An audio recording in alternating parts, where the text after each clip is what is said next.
Hi folks, welcome to your Gersnet immediate post-match reaction pod, coming to you in association with Forest Precision Engineering. My name's Alec Anderson and I'm speaking to you from outside a very cold and a very angry Ibrox. The steam that seems to be coming off the top of the main stand and is coming off vents and what have you, I can see in the background, reflected by the steam coming off the top of my coupon and out my ears, and that's reflected in the general mood of the entire Rangers support. 9 matches in to his reign and Philip Clement is getting the boos, or at least his players are certainly getting the boos. They're getting the boo treatment. I'd all set up tonight that I was going to be doing. I was able to give you the kind of historic stuff. I was going to go a wee trip down memory lane because 31 years and 5 nights ago, I and a few of you out there were at the very first European group stage match ever played at Ibrox, and tonight was the 52nd and final European group stage match as we know them, played at Ibrox. This is unless UEFA, as they are wanting to do, bin the system they're bringing in next year, the Swiss system, where each of the European competitions will be subject to a 36-team league where everybody plays 8 other teams within that league or something. I don't really know the exact details yet. It seems like a bit of a nightmare. But unless that gets binned further down the line and they revert to this system, yeah, this was it. This was the old kind of 4-team.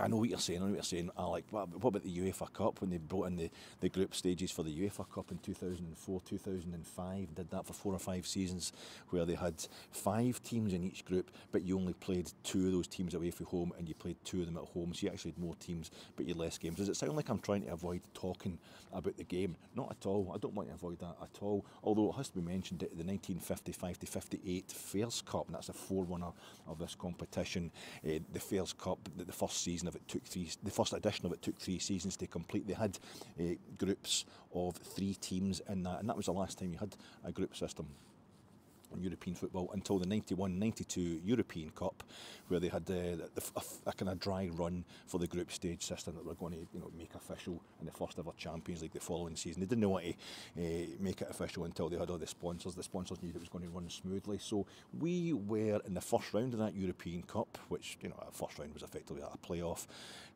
or the third qualifying round. We went out in away goals to Sparta Prague. Remember Stuart McCall getting the 2 goals, but they scored an absolute disaster for us at the back. And then Sparta Prague, in the second round, to decide who was going to go into the group stages, they beat Marseille, Olympique Marseille, on away goals. So the following season, of course, we played Marseille the first night, the first ever official match day 1 of the Champions League. Ibrox hosted one of those games. I was lucky enough to be at it. And of course we had Sparta Prague in the group stage that we've just completed tonight, well, the home games anyway, that we've completed this evening. So I thought it was just all meant to happen. I have to thank, it was all written in the stars, it was going to be a great conclusion to group stage matches at Ibrox. I have to thank Simon B, that's his handle on the YouTube comment section underneath the Gersnet preview pod I did for this game last night, and he mentioned, I'm surprised you didn't mention the fact that the Rangers have a chance tonight to win all 3 home games in the group stage for the first time ever. Never occurred to me. Never even thought about it. I knew that we'd lost all 3 home group games last season in the Champions League and a previous season in the Champions League. Remember Unity, Chena, Stuttgart and Sevilla. Am I trying to avoid talking about tonight's game? No, not at all. I'm coming round to it because I thought tonight, what a way to go out that would be. In that first game back in 92-93 season, the first official Champions League, we were a goal down at half-time against Marseille. It was a comeback draw eventually, and Marseille couldn't beat us over the 2 games, and they just pipped us to get to the Champions League final, and they won that Champions League final. They became the champions of Europe. They still couldn't beat us home or away. And tonight, well, Aris Limassol are another comeback draw for us tonight against Aris Limassol, who are also 1-0 up at half-time tonight, and they might well snatch a place in the Conference League. So the glorious journey we've been on continues. I was out here, over the other side of Ibrox, outside the back of New Edmonton House last night, doing my preview pod, and I was having a pop at all the Rangers fans, my fellow Blue Noses, who were Dustin doing all the old memes after that draw at Pittodrie on Sunday and calling the players losers and saying we need to get rid of all this deadwood. And I was saying, no, the guys that you're calling losers, the guys that you're saying are the problem, they're the guys who actually won us a league title, who got us to a European final, who won us a Scottish Cup, are now on the cusp of helping us get to the knockout stages, get us to Christmas, past Christmas in Europe for the 4th time in the last 6 seasons. So you can't be calling them losers, you know, and they still are in a chance of getting us out of a group stage for the 4th time in 6 seasons, but it's an equally good chance it'll be the Conference League as opposed to continuing in the Europa League. And what a dunt that is. I was, you know, the kind of guys who are calling me part of the problem, happy clappers like me because I like to cheer on one players, saying Tav's a loser, you know, because he's not won us enough trophies, and I'm always sticking up for Tav, I'm calling him a legend and all that. Well, have at them, guys. Have at them. I'm not defending. I won't defend those players tonight. I won't defend the manager either, new as he is to the job.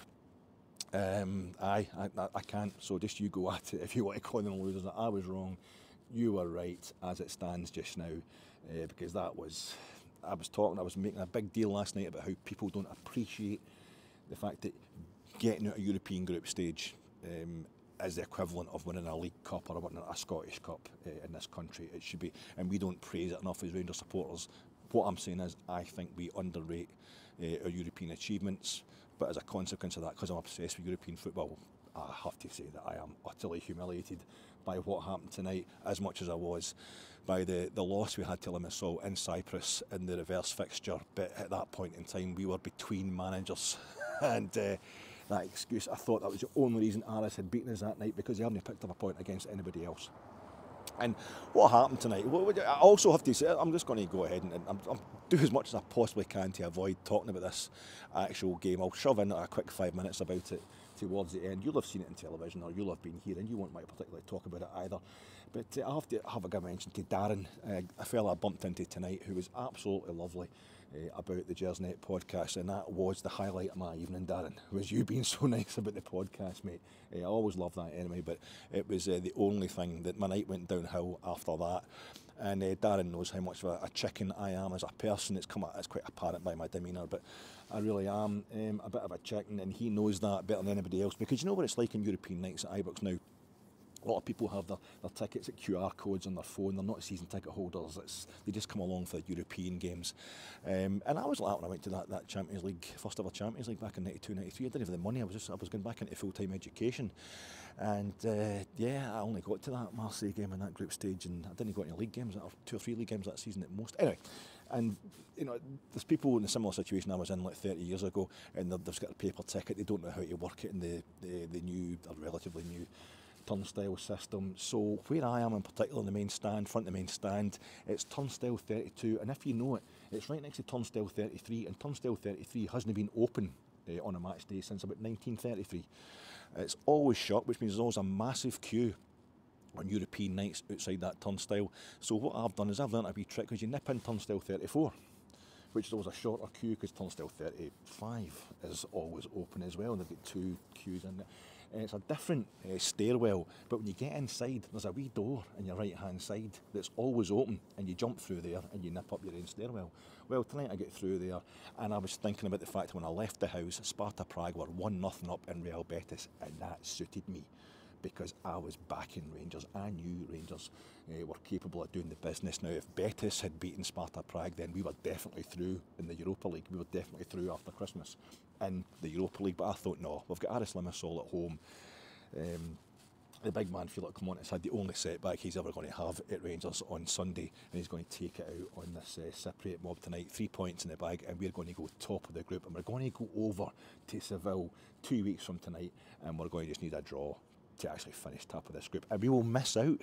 We will just jump right over that last 32 playoff round, go straight into the last 16, which means when, you know, we'll make it easier for us to overtake Celtic in the league race, because, you know, they'll not have Europe after Christmas. So the fewer games we've got in Europe, that will actually suit us. Being able to miss out around, we'll get our new signings in, we'll get them bedded in properly, and then that'll be at the treble, will be won, and we'll probably maybe get to the semis, maybe even get to the final in Dublin, and we'll seal it against a team in green and white. How appropriate is that?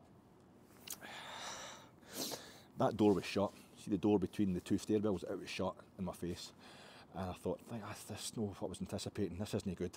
And I was then standing there going, oh, the stewards are watching, I don't want to cause any problems. And I could hear somebody behind me going, I just go for it. I saying to his pal, I just go for it, let's just go.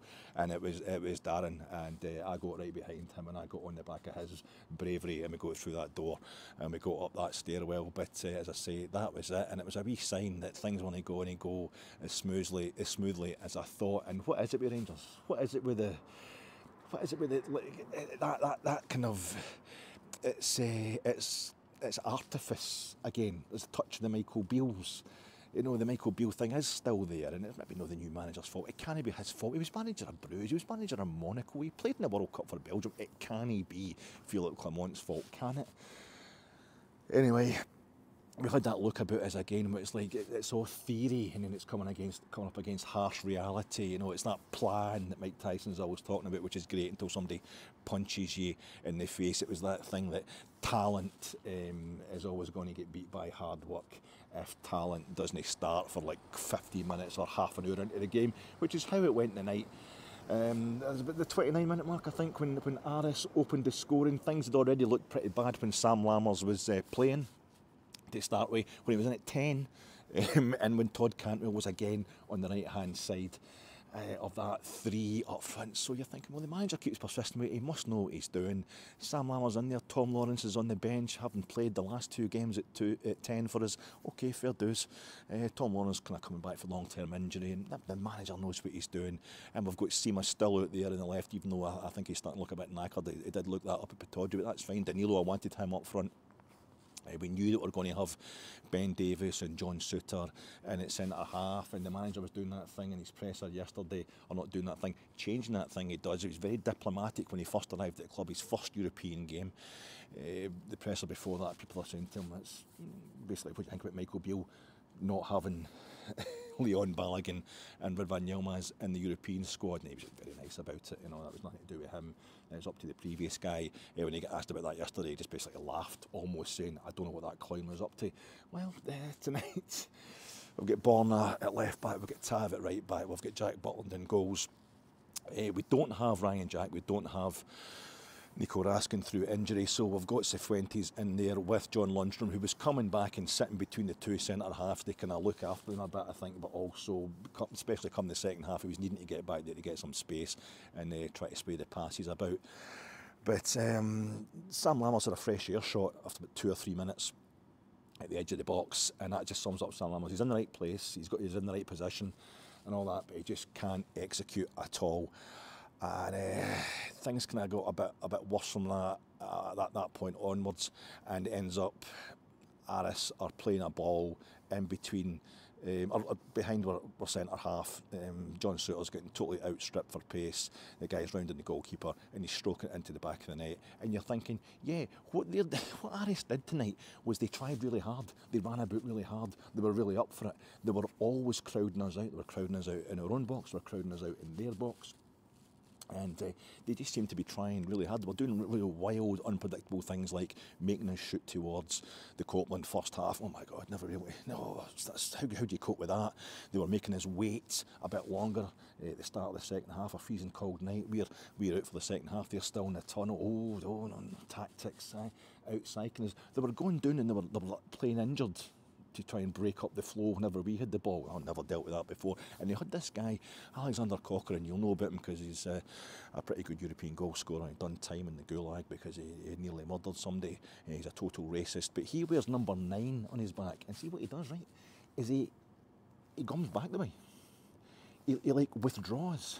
It's what you might call like a deep line centre forward, maybe a false 9. You could even term it. I think I saw something similar because he's got a fella who's younger and faster than him that goes in front, and the centre halves don't know what to do. And it'd be 2 different centre halves. On Sunday at Pataudry, and exactly the same thing happened for the goal we lost up there as well. Todd Cantwell was involved. It's like a car crash that game tonight, so maybe I'm putting the pieces together wrong. I've not seen it in telly yet.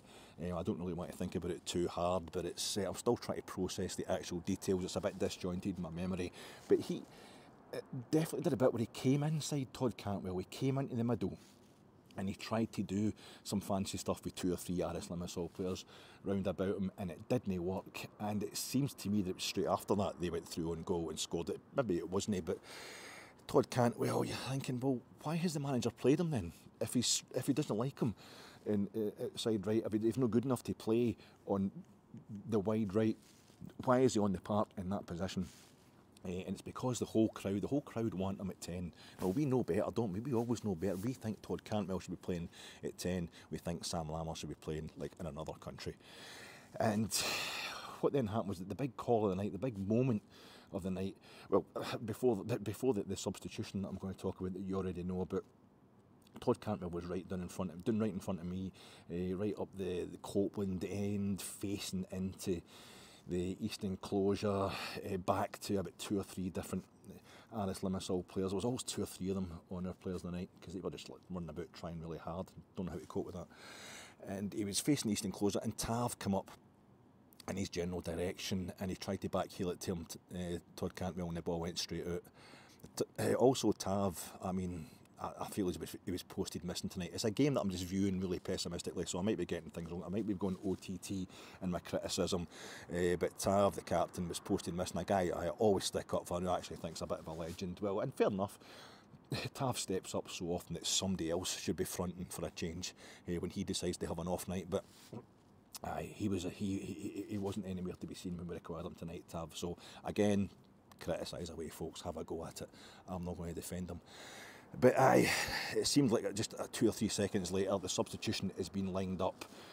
Ross McCausland, it's been a tumultuous week for him, a tumultuous few weeks for him. He got his first caps for Northern Ireland. He's got his, he's playing for Rangers regularly. He's in the first team regularly now. He's playing for the first team for Northern Ireland. He got his first cap there, and then he signed a big contract extension. That's him, a big time first team player. And you're thinking maybe it's a bit too much for him. I wasn't surprised that he wasn't starting tonight, but there he was, 35 minutes. This is a call. This is a major call coming up by the manager just to make the substitution. But who was coming off? And everybody wanted it to be Sam Lammers, because we knew that you should shift Cantwell into 10 and get Lammers off. And went up number 13, the Gerd Muller number, and the unlucky number for Todd Cantwell. Off he went to boos from the crowd. We weren't booing Cantwell, they were booing the decision. They were booing the decision to keep Lammers on. He got himself booked just before half-time, Sam Lammers, and on came Ross McCausland to play wide right. Why is the manager put Todd Cantwell out there in the first place? I'm back in Rangers tonight. I'm thinking we're going to be able to go over there and to Betis, to Seville in a couple of weeks' time and win this group. I think we're going to go top of the group tonight. I was happy that Sparta Prague had won that game tonight, but the manager can't even back his own decisions. Is that too harsh, or is he giving Todd Cantwell a chance, or is he trying to publicly humiliate him? I just can't work out what's going on there. And even stranger in the second half when, well, thankfully, Ross McCausland cuts in from the right hand side, 3 minutes into the second half. Lovely shot across the goalie, goes in off the back post. You're getting used to the fact that we're shooting towards the Broomlow in the second half. This happened against, was it Sparta as well? Our last home game. So it's not really that big a deal, but is that gone in? It has gone in. Great relief all round. That's us 3 minutes in. The manager's completely sorted it at half time. Philip Clement is the man. Ross McCausland's the man. Todd Cantwell will be forgotten about and sold in January. Away we go, and then he substitutes Sam Lammers. He takes Sam Lammers off 5 minutes later. Was it 55 minutes? 59 minutes. It was before the hour mark anyway. And again, you're thinking, why did you take him off instead of Cantwell? Am I just misreading the game? Am I too in love with Todd Cantwell's curly golden locks and all that kind of thing? Did he totally dazzle me last season? I don't really get what's going on. Is he actually ranked rotten and I just don't see it? In that case, well, why was he on the park in the first place? I don't know. Anyway, Sam Lammers goes off. It's all very confusing, and Rangers didn't really get that much better. We didn't really kick on. In fact, to be honest, Aris Limassol just came right back at us. Why are a team from Cyprus more streetwise than us? Why? They're like a ragtag bag of mercenaries. A bunch of mercenaries that, they've got a lot of guys. Like that Bengtsson, the Swedish guy, he was good tonight. There's fellas who've been at a couple of caps for their country, European countries. A couple of fellas a few fellas are playing for like African teams, African nations, who maybe don't get the respect that they're due in backwards old Europe, and they're kind of fighting for a bit of recognition as well. They're so well organised, they're so kind of street smart. Why don't we just get our team and get them in a bus into Blackpool, get them some Charlie snort up the back of the bus. Give them £20 each and they've got to find a good night out and stay safe, and just wising them up. Are we just a ragtag bunch of mercenaries like a Todd Cantwell? Can he be the England regular that he wants to be, so he's playing for the quintessentially British team as a kind of a poor imitation of his ambitions? I don't know, but I feel as if we should be smarter than we are. And Aris Limassol are just trying harder. They've got this kind of guru of a Belarusian manager who's half my weight and half my age. Maybe we should just get him next. Maybe he can be the fourth, is it the fifth? The annual, starting to lose count, this time of year, late autumn, early winter, we change the manager. Why don't we just get him in next year, and he can bring the Belarusian money that he's got at Aris Limassol, just be like us, if we finally give up our morals and we get in one of these dictatorships that funds clubs all over Britain now. But it would just be like us to get in the one dictatorship that's absolutely skint to back us. I'm a bit bitter tonight. I'm feeling a bit bad about this, folks. Sorry, this is really depressing, but there's no other way. There's no other way to kind of to talk about it, because that's exactly what happened tonight. It was depressing. It was really disappointing. We just tried to get back into the game, but Aris Limassol just upped their game, and it was like there was a moment where their players were going down all night when it suited them, you know, and they were really going for us. And it did suit them, that thing of being able to change pace as well, mental pace, something else we can't do. And one of the players went down when we had the ball, obviously, and we're trying to attack, and we started, and the crowd's giving it, you know, F-U-C-K, that guy, let him go, ignore it, he's at it, just push on, you know what I mean, just keep going, just keep attacking. And we didn't. We started stroking the ball about midfield like, should we put it out? Should we not put it out? I don't mean the incident with Partick Thistle, for all we're trying to forget about Michael Beale, that was hard tonight. A lot of people had a problem with that. I thought that was spot on, because it really was a bad one. It really was. It was quite embarrassing for us when we scored that goal and we didn't know what was happening with you know what we're talking about. It was time to let them have an equaliser. But see an incident like that tonight against a team who've proven for the previous hour that they've no interest in letting you get on with the game, that they want to fake injury. You just play on. But we actually didn't know if we should or not. That summed it up for me. It's like, get stuck in. Are you kidding me on? Wise up, smarten up, get street smart, get street tough. It just didn't happen. For me, Sima is absolutely knackered, and Danilo is going backwards. Not just within individual games. That he did that on Sunday. He got worse as the game went on. Having a few good touches in the first half. He did it again tonight. Just seemed to go backwards. He's also going backwards since he come back from injury, when he started off in great form up at Dens Park with that goal and that general great performance and a 5-0 win. So I don't really know what's going on. We do have injuries.